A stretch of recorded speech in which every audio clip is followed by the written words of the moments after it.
आलसी लड़के की कहानी।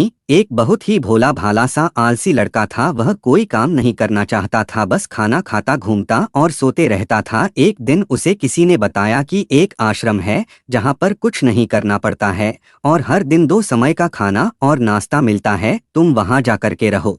उस आलसी लड़के ने सोचा कि ये तो बहुत ही बढ़िया है और वह उस आश्रम में जाकर रहने को सोचा। और फिर वह भोला भाला आलसी लड़का अपना सारा सांसारिक जीवन छोड़कर उस आश्रम में जाकर रहने लगा।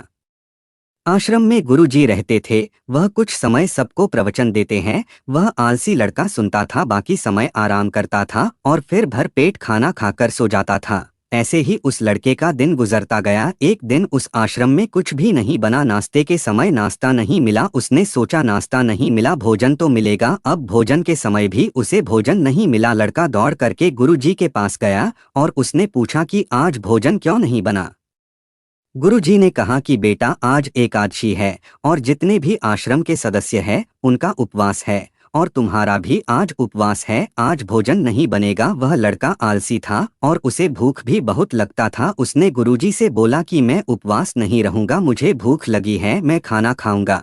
गुरुजी ने बोला ठीक है, जाओ भंडारे में से सामान लेकर के आओ और आश्रम में नहीं बाहर ले जा करके बना लो, लेकिन याद रखना भोजन बनाने के बाद सबसे पहला भोग भगवान को लगाना और फिर तुम प्रसाद पाना।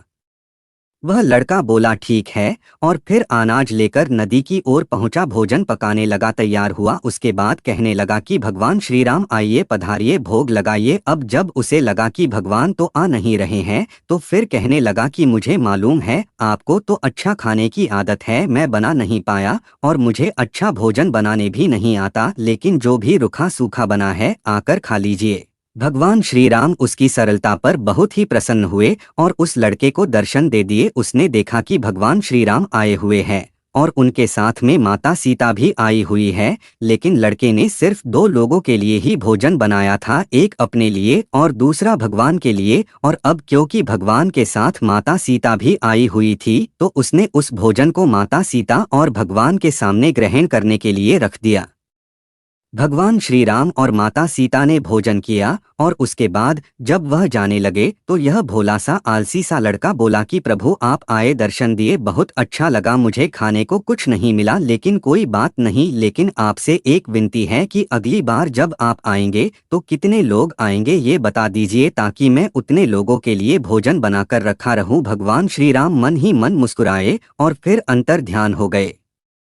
लड़का आश्रम गया, दिन बीतता गया और फिर एकादशी का दिन आया और इस बार उसने 3-4 लोगों के लिए अनाज लेकर के खाना बनाने के लिए नदी के किनारे पहुंचा और उसने बड़े प्रसन्नता से भोजन बनाया और इंतजार करने लगा कि प्रभु आइए और भोग लगाइए। इस बार लड़का देखता है कि भगवान श्री राम पूरा राम दरबार लेकर के आए हैं, जैसे माता सीता, लक्ष्मण, भरत, हनुमान जी और सभी लोग आए हैं। लड़के ने 3 से 4 लोगों का भोजन बनाया था और इस बार भी भोजन कम पड़ गया। लड़के ने निराश होकर भोजन को प्रभु के आगे रख दिया। उन्होंने भोजन किया और फिर चले गए और इस बार भी लड़का फिर से भूख रह गया। अब लड़का फिर आश्रम गया, दिन बीतता गया और फिर एकादशी का दिन आया और इस बार गुरुजी से कहने लगा कि गुरुजी मुझे इस बार थोड़ा ज्यादा अनाज चाहिए। गुरुजी सोचने लगे कि यह इतना सारा अनाज का करता क्या है, कहीं इसे बेचता तो नहीं है। फिर उन्होंने कहा कि ठीक है, भूख से परेशान रहता है। लड़के ने कहा कि नहीं गुरुजी, मैं भूख से परेशान नहीं रहता हूँ, प्रभु के साथ बहुत लोग आते हैं, उनको भी तो भोजन करना पड़ता है।